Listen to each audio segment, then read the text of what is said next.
One of my highlights, I'll probably share one of the stories, but one of my highlights with this guy was in power clean, I think it was 250 to 255, and I don't remember exactly what it was, but it was done with such grit and fight. He wanted to do it so bad, and his reaction when he got it was so sincere.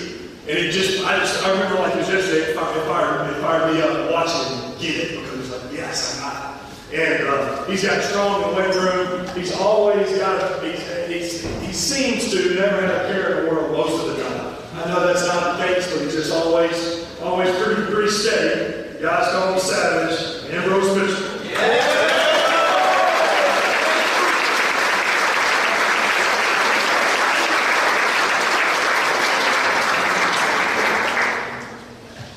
This guy really loves to play. He loves to play.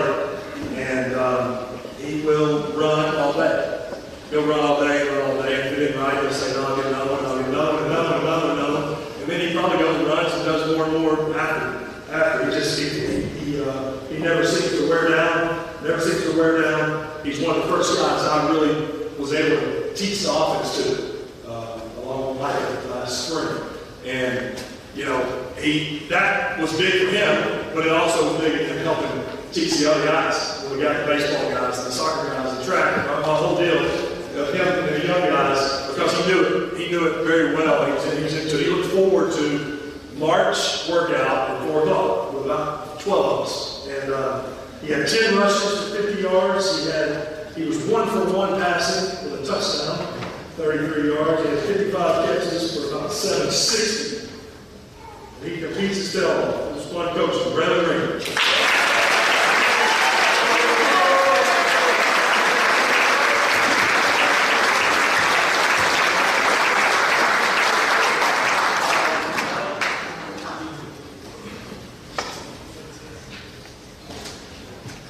This guy, he is probably the toughest position to play in sports, and it's probably the toughest when you got to deal with me.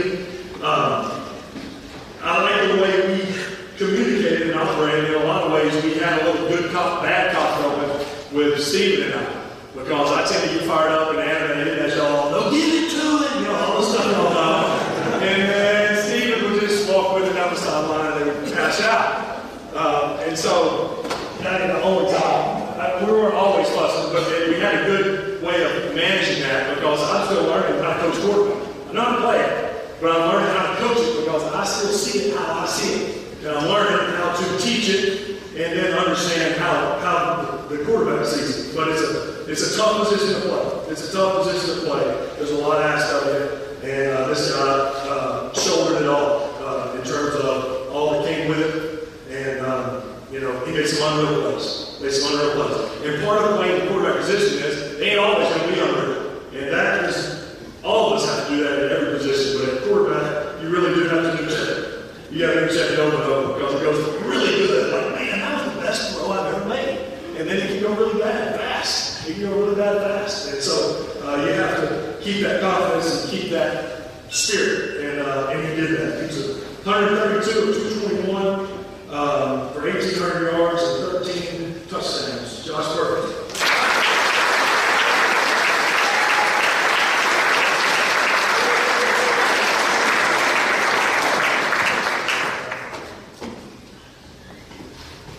No offense, Kai, you and Murray, and I guess I could have done it, but I don't know. If Simon, had a tummy ache and couldn't come to the game, this guy would probably call the defense. He could probably run the meeting. And any board work we did in the meeting room, every now and then we'd have a little fun, get the whiteboards out, and divide them up into groups, and call a defense, and call a blitz, and call a covers. And whoever was on this guy's team usually won. So was the play on and said, this ain't fair. So, and not only did we get them all lined up, but he has a great demeanor too. He has a great demeanor about how he goes about the way he was hurt in the spring and early summer, and kept hanging in there with it, trusting that he's going to be all right.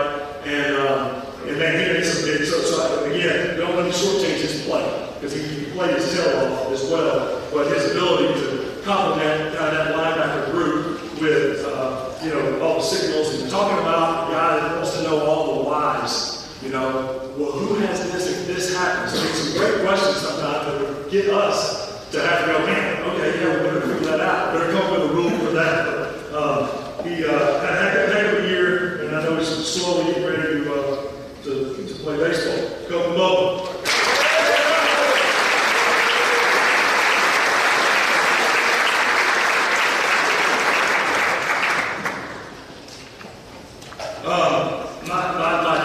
One of the biggest compliments my dad could give a player is he would just say, he's a football player. And I don't really know any other way to describe this. I can say he's a good person, I go just, he's a football player. There's really, and that's about as big a compliment as I can give based on how high in regard my dad held that phrase. Ultimate team player really would do kind of whatever you wanted to do. Whatever you wanted to do. I mean, if you look down through here, you won't see a big flashing number, but that's because he didn't look at everything. He didn't spend enough time in one spot to have some unbelievable statistics. But he was 9 for 12 passes for 107 yards and 2 touchdowns. He had 34 rushes for 171 yards and 6 touchdowns. He had 26 catches for 300 yards and 2 touchdowns. He had 30 tackles. He long snapped the last game. He would just spring back there punt return. We just asked him to do a little bit of everything. And then you'll find him, willing to carry the dummies and carry, all that stuff. So I'm glad he came here a few years ago because it's been a lot of fun. And I know we'll keep it going. So we're going to keep it going. Muay Thai. Yeah!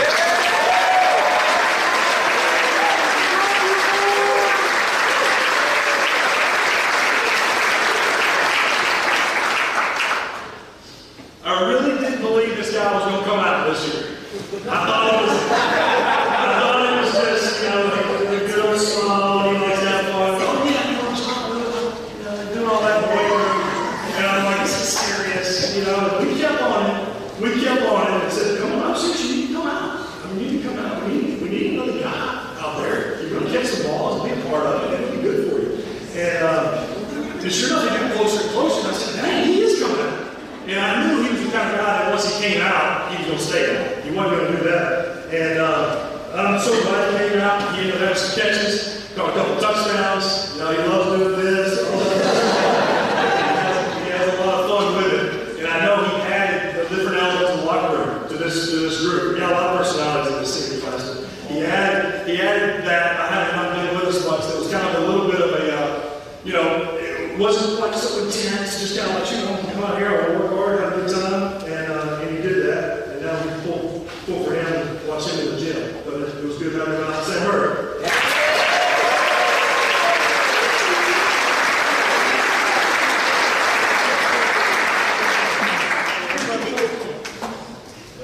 This guy also loves to play. He loves to play. And I thought this, and I had to confirm this today. The man started 39 games. 39 games. Now, we only played 9 last year, so it would have been a smooth 40. And if we played some postseason games, it would have been even more than that. Now, so that tells you this man's been starting since he was a freshman, played a lot of football. And, he had a compadre back there with him for the most part. I know he was hurt some throughout his career, and he played different spots. But it was now his turn to kind of run the show back there as far as directing traffic, getting guys lined up, and helping some young DBs with him. And we'll miss him. It was a heck of a lot of fun. Coach Dan, Justin Nelson.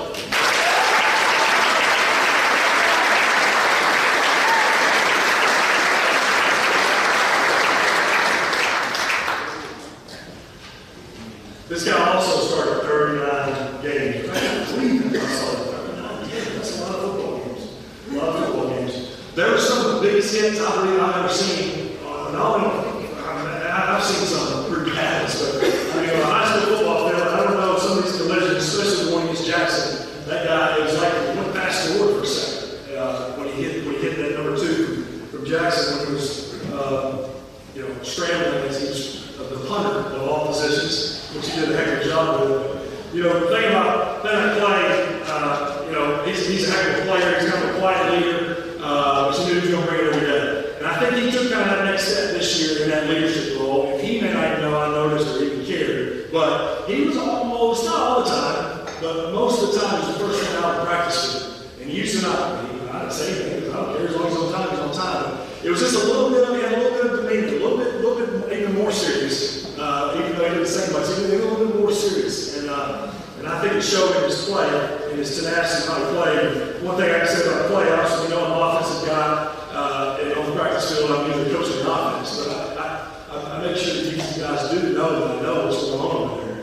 But I'm usually encouraging the offensive side as we try to practice against one another. But I always do it. Practice was lagging a little bit. I needed a little pickup. All I had to do was plus a play. Because then Clay got mad at me, and then it was almost like I should apologize to the opposite guys. Because I would say, hey, I'm 33, what are you doing over there? You know, and then it was like, shoot, look out, boys. And here you came, the next few plays, you had to tuck up that chin strap and put it in the mouthpiece. But heck of a 4-year run here. Play ball.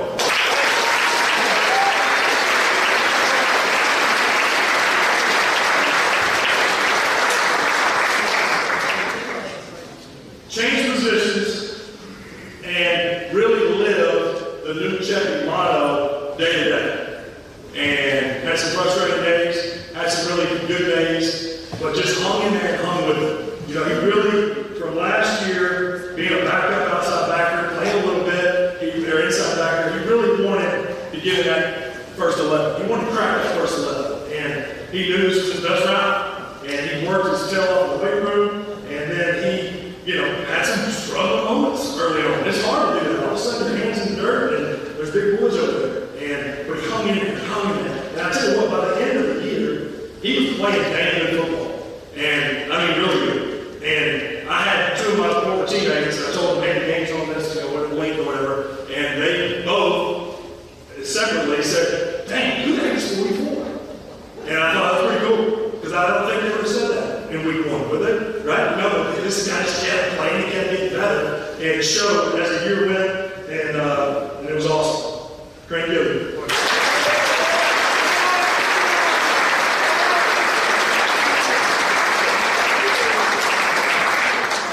No, I'm glad I decided to play football, and he's told me this before, that he's glad he came out, and he sure wish he would have done it a little sooner. But he's got stronger, he can run, and he has a lot of fun. He has a lot of fun doing it. And probably, you know, one of my favorite memories with him, and I probably won't tell the story exactly right, but I just did an interview with ESPN or something, and they asked a comment about something, I don't remember, but I said something about, you know, I had this coach bod or dad bod for like the last 20 years. I've been playing with that forever, so it hadn't changed a whole lot. Well, about 2 days later, he never said anything. Nobody said anything. I'm out there working out with him. Every now and then I jump in there with him. We're pushing the sled around, and it's his turn, and then it's my turn. And he says, hey, coach, working on that dad bod? I said, hey, yeah, I guess. But it was very good. I know he had fun. I know he had a good time being part of it, being one of the guys, and it's good to have a partner.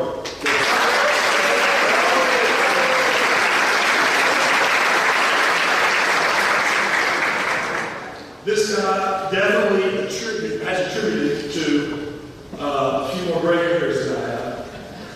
And he also was one of the funnest guys to coach and the funnest guys to be around.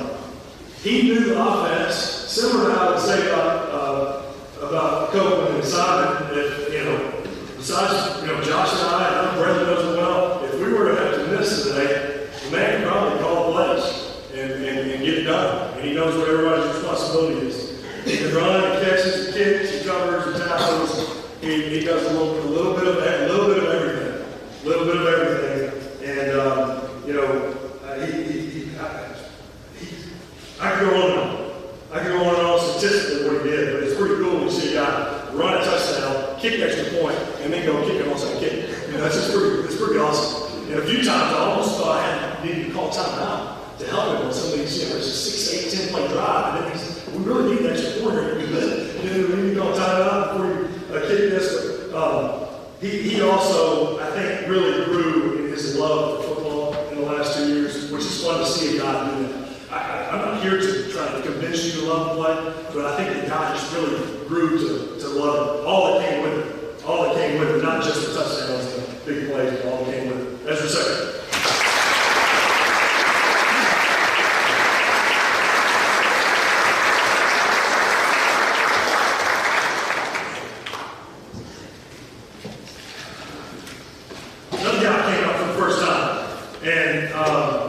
it was great to have him out. I don't know that many of you guys, a few of you do it previously, but not many of them do it, all the way up through the school system. But it was great to have him out. I thought he was a great addition to the D-line group with Coach Murray.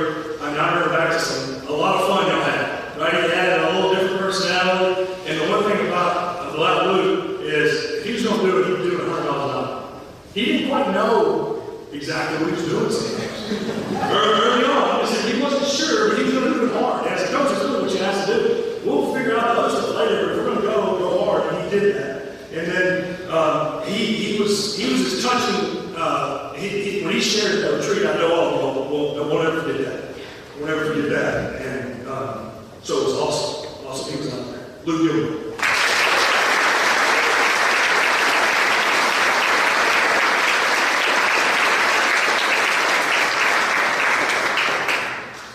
This guy I've known since he was about 9 or 8 or 10, something like that. And I didn't think I ever coached him. Matter of fact, I was part of his coaching staff in flag football, coaching up little Keith and Brody out there, and Coach Dan and me and Tyler. It's like Tyler's good, he'll know the drill. Tyler was like 10 or 11, and he's out there. So we're on the coaching staff before he moved here, and he brought a little Cali swag to us, right, guys? A little Cali swag he did. I see him wearing it all. And then he's kind of gaining a little bit of the Alabama country. Like he's kind of digging it. He's starting to dig it a little bit now. He really enhanced the camaraderie. I think you all know he loves the locker room. He loves the bus rides. He loves all the things that we all love. But he loved that part. So it really enhanced the camaraderie. And I think the cool thing to me was, man, you move in here, it's kind of like, shoot, that's tough. It's tough, right? But he was himself, right? And y'all probably like, who is this guy? And he was probably like, this place is a little different from where I'm from. But he was himself the whole time. I think everyone grew to appreciate that. And then it became a nice little mesh. I mean, from the home gym workout, showing his house that y'all are all doing. I see pictures of y'all getting jacked on Saturday morning and in the summer. And all those things were awesome. And he's really done this in the last 2 years. Seems like game to game. He really improved. 98 tackles, 6 tackles for loss, an interception, a huge interception. It was an awesome addition to the program. Tyler Sullivan.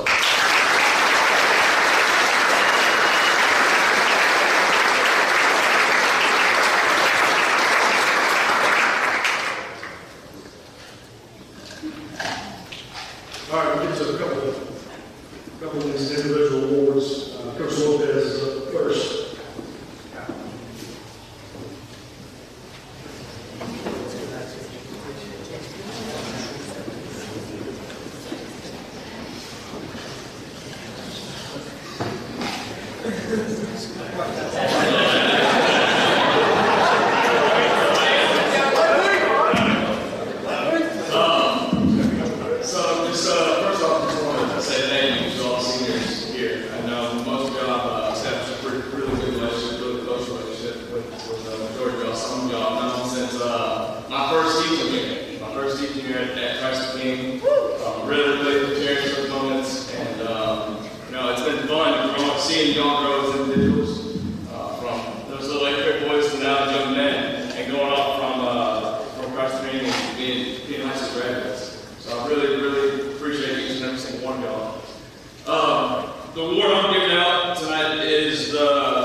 Just want to say thanks. It was a pleasure to be a part of the team. I was thinking back to practices this year, and while we all know that we didn't have perfect practices, and nobody does, I really felt like everybody was in good spirits at practice. Like we were really ready to get after each day, and I think that's attributed to y'all.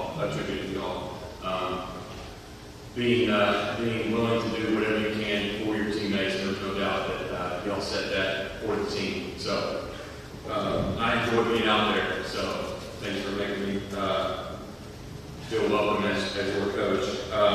Tonight I'm going to present the Most Outstanding Player Award for the team. This player was asked to do a lot for the team, and we talked about it already. 731 rushing yards, 9 touchdowns, but then we also asked him to jump out there and play receiver, and where he had 654 receiving yards. Just for comparison, last year he only had 88 receiving yards, so we asked him to stretch his game a little bit. He was more than capable and did that. Over the last 2 years, he's accounted for 2,368 all-purpose yards.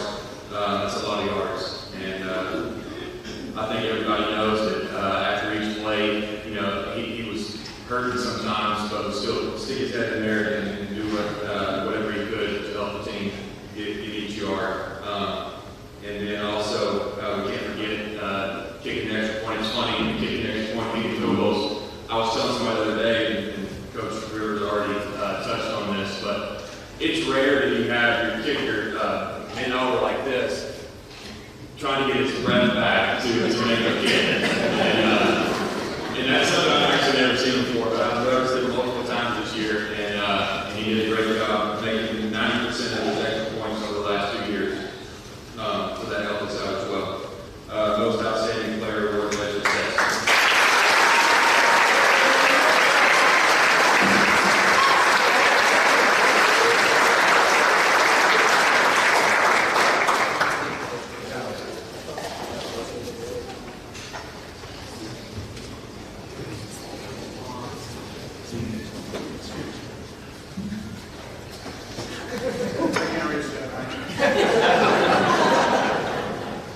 Coach should put us in height club. This year I figured I'd talk to you about what I'm thankful for. Figured it'd be fitting this evening. So first off, I'm thankful we didn't have to go to the military this year. I'm also very, very thankful that Coach Nolan is a good bus driver. Those of you who are on the Athens trip, you know what I mean. Oh, that reminds me, maybe I'm not so thankful, the story Coach Rivers told about 70 guys in the pool, and look at the Rocco and Brody while that was going on. Me, Coach Nolan, and the 2 Coach Murrays were in the bus waiting for the door to close for an hour. So Coach Nolan couldn't figure out how to close the door for an hour. So we were right outside the campgrounds in the bus for an hour with the door open. So maybe I'm not so thankful. I'm also thankful that it never rains in South Alabama in August. I'm very thankful that Coach Jeremy Murray and Pat Lopez were on the team and on the coaching staff, because without them, I would be the worst person at picking college football and pro football. I'm also thankful for Stephen, I'm not him, Rivers. To get the clarity of that, Coach Rivers and I, Coach Stephen and I would go out oftentimes at the coin toss, or when the guys went out for specialty. And every time at every away places he's walking on, they all yell, "Hey, Philip!" And he'll yell, "I'm not him." But I'm thankful for Coach Rivers, because I got another LSU Tiger with me on staff, because it's very, very difficult to constantly be bombarded with the biggest Bama roll tide on the side. I'm so thankful we finally have a punter.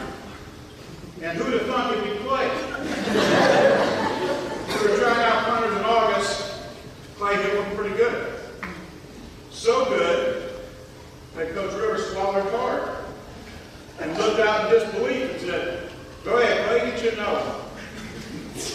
After Clay boomed another one, Coach Sy said, "Hey, Philip, what do you think of that?" Coach Rivers said, "I like it. I'd rate it 9.876.902. And we had a punt. But despite how well Clay punted, we still think punting's done. Speaking of done, I'm thankful that I can see more football officials for the rest of this year.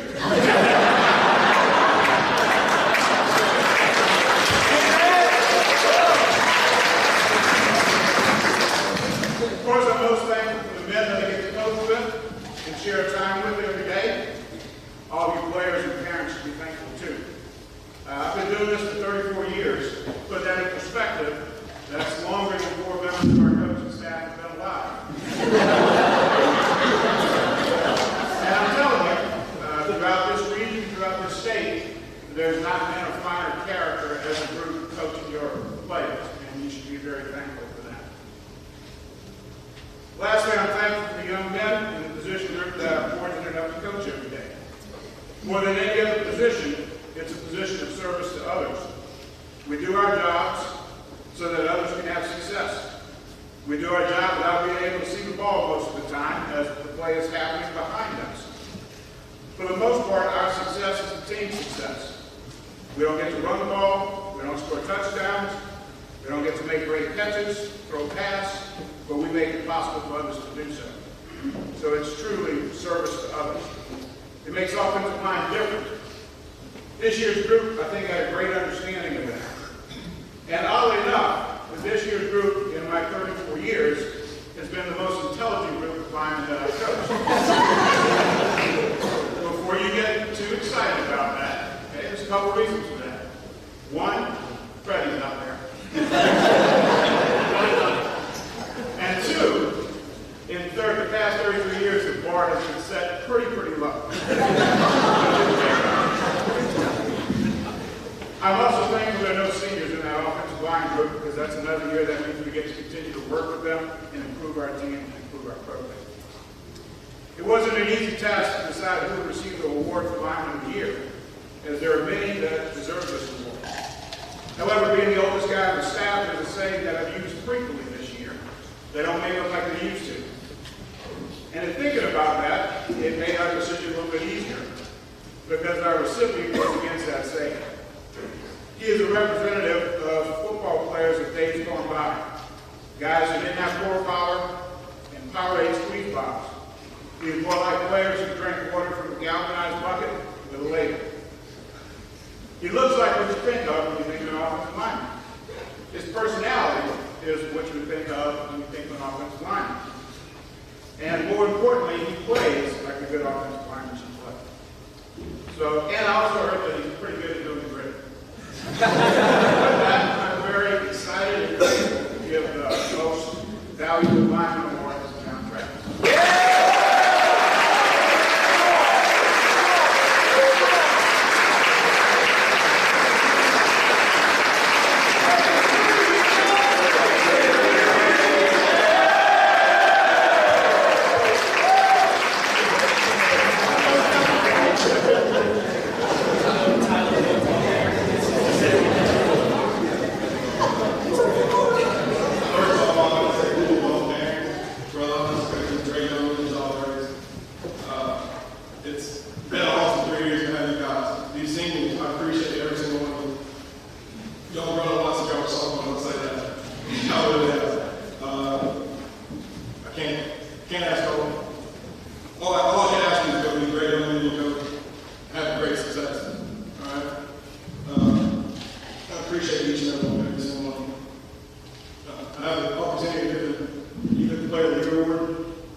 Glenn, you might say he wasn't good enough. Maybe not. But to everybody else in this room, that's a football player. The defense player here is Clay Moore.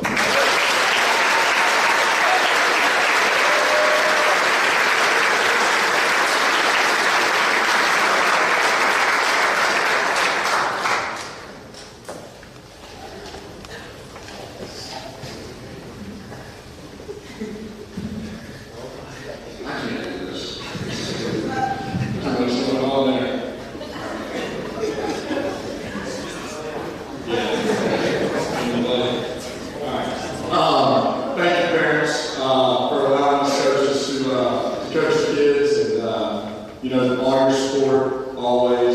Friday nights, tonight, y'all really are. You're awesome. I don't think that there's a whole lot of communities out there like ours that are quite as close and connected and willing to help each other in sport. So thank you, parents, and you players. Thank you guys, especially you seniors. It wasn't too long ago that I was watching y'all play 8th grade football for Christ's team. It feels like yesterday going out there before we had middle school football. And y'all really the first 4-year class that we've had, and y'all did one heck of a job of kind of setting the tone for a long time for the juniors, sophomores, for the freshmen.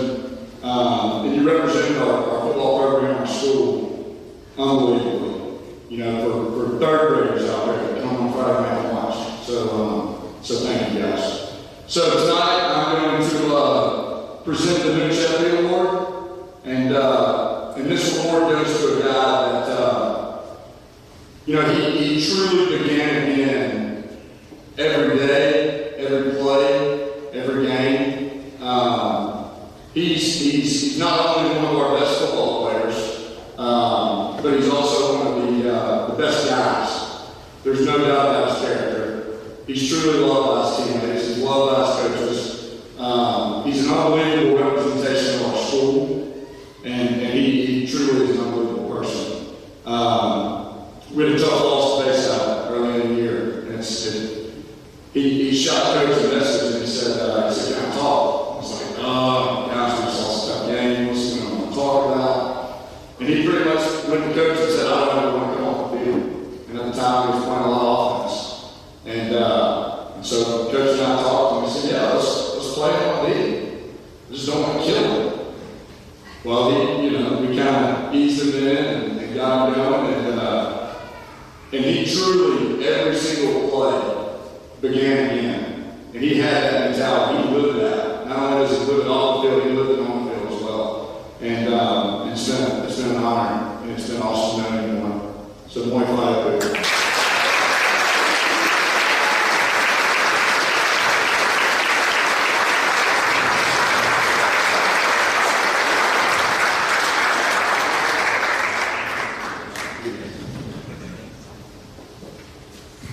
I think last year we honored those 8 captains, okay? Copeland Bowman, Justin Helper, Josh Murphy, Graham Green, Ezra Sexton, Tyler Sella, Clay Moore, Boyd Banquet.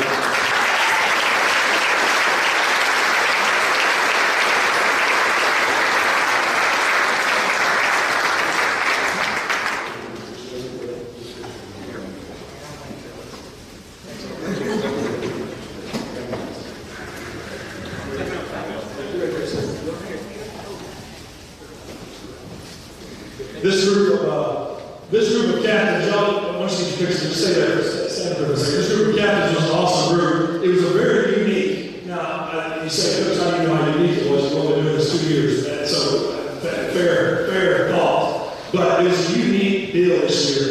As the coaches got to going, it was actually at the pavilion, at the camp, we're on our camping trip. I said, what the heck are we doing about captains this year? And we got to talking, and it was just stone cold. It was just stone cold, and it just so happened there was 4 on O and 4 on D, and all seniors, and a very nice mix. Right? I had a coach tell me one time, like on the coaching staff, you don't want to have all coaches just like me, or all coaches just like the quarterbacks. We can't all be the same. You got to have some different dynamics. Some people are fussers, some people are calm, some people, you got to be different. Same with the leadership group or the group of captains is we can't all be the same. We got to have some variety, and there's great variety in this group. There's respect among this group, and most importantly, these guys respect this group. And I think that's the huge part about it was if you ever, as a coach, you have captain's choice or captain's pick, if you have to go, guys, if you have to do that, it's probably not the right pick. But we named these names and we said, nobody really thinks for a second which one should be in there. Nobody will think for a second. They did a heck of a job leading this bunch. Hey, this whole senior class is a heck of a group, but there's some big shoes to fill right there. You juniors and you younger classes, there's some big shoes to fill right there. And it's like what the sport pastor said, kind of the first through the whole wave. And then you got 39 starts, and 2,000 yards in 2 years, and Braylon had 1,500, 1,300 in 2 years, and Copeland had 20, started the last 18, 19 games. We know all of Snap's boy play this year. Tyler comes to us, 2 years ago. It was a huge addition. Josh was quarterback for most every snap for 19 straight. So big shoes to fill, but more importantly, I think it's the leadership that we got to fill. Right? They're good players. They're really good players. And we got guys that will fill those roles. We got to make sure we fill the leadership role. But it was great having you and Captain Joe did a good job.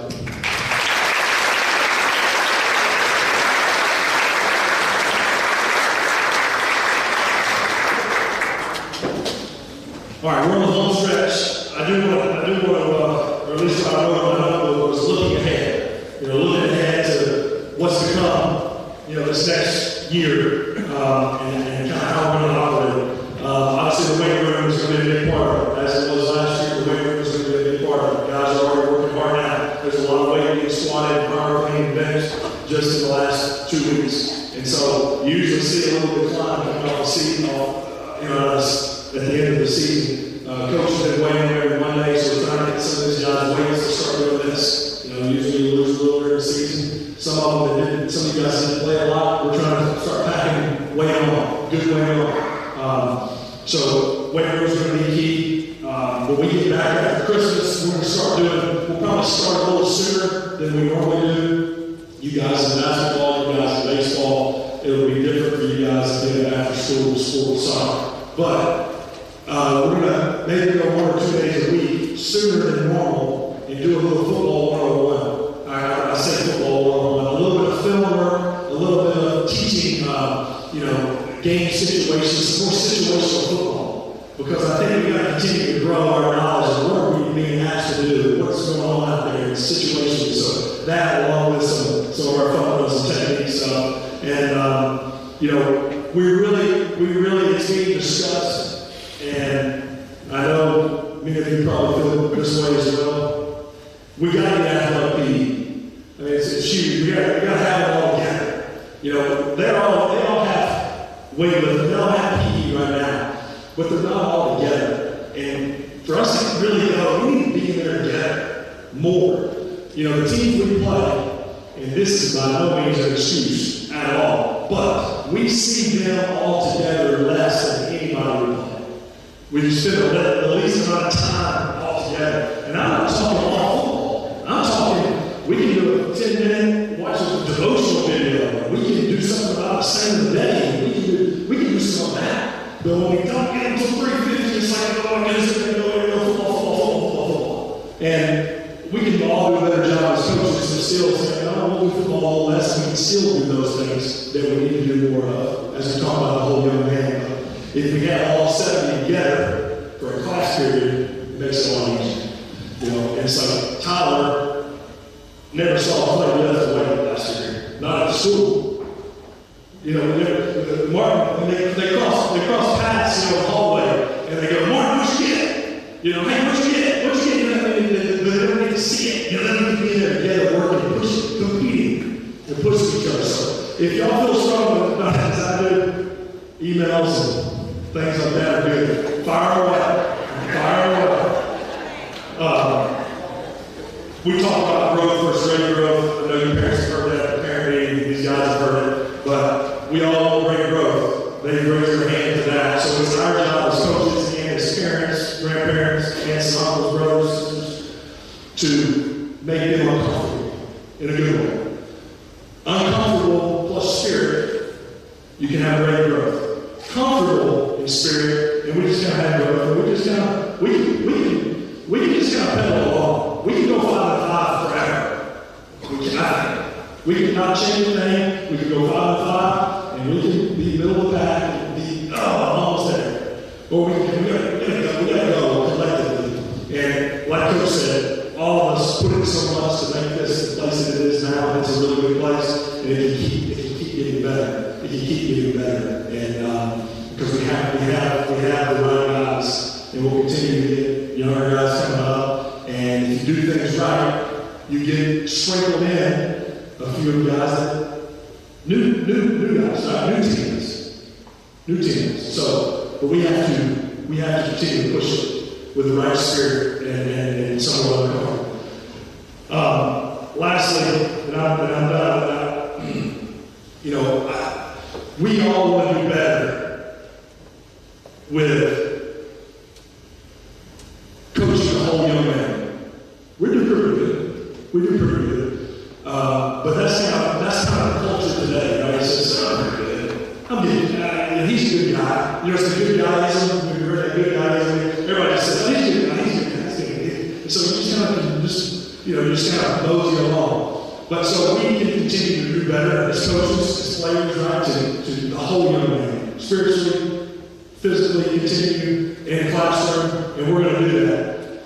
But the other thing about it is the culture of school. This is school. Me and it's not to y'all guys.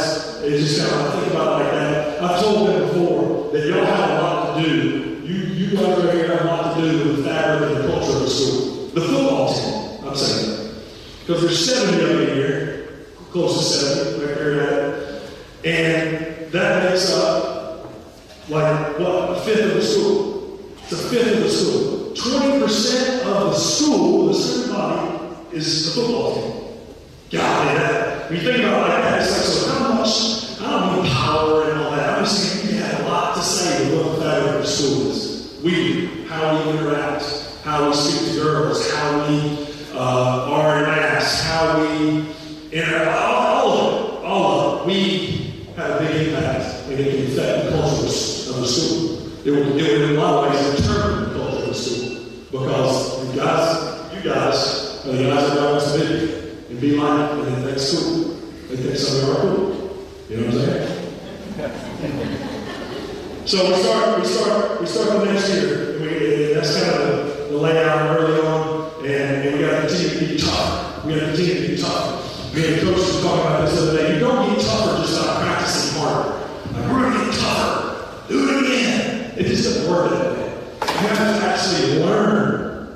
You have to mentally understand. It's mental and physical toughness, but you have to learn what toughness is. Then you can practice being tough and getting tough. And that comes from the things we're doing. And then we're going to continue to try to do better. But I love the phrase. Everybody says kids these days are different. Or boys these days are different. Whatever. But they're not. We are. We're different. We try not to be. We should be. There's some ways we can be different for the better, but they're not. She are less tough. What is the phrase? What you pray, what you tolerate, and encourage. Right? So it's like, so let's challenge this football family to uncomfortable with the great spirit and try to have great growth as we keep moving this program in the right direction. So that's all I got. It was a lot of fun this year. Thanks again to everybody that's here and that's here tonight and was a part of the whole way. We're going to close in prayer and have a little practice, okay? And then maybe Tyler, you can go to class and we'll move on last time if you want to do that. And then you guys stay and hang, make sure we get this stuff cleaned up, okay? We'll take pictures and mingle for a little bit of time, and then we got to get help with cleanup. Good? Father, Son, Holy Spirit. Say, Michael, okay. Goodness and God, we have protection against the wickedness and snares of the devil. May God be with you, come to pray. Give thou Prince of Heaven Coast, the power of God, against him, Satan, and all Holy Spirits, around the world, seeking those souls. Say, Sebastian, pray for us. So get your guys to, ooh!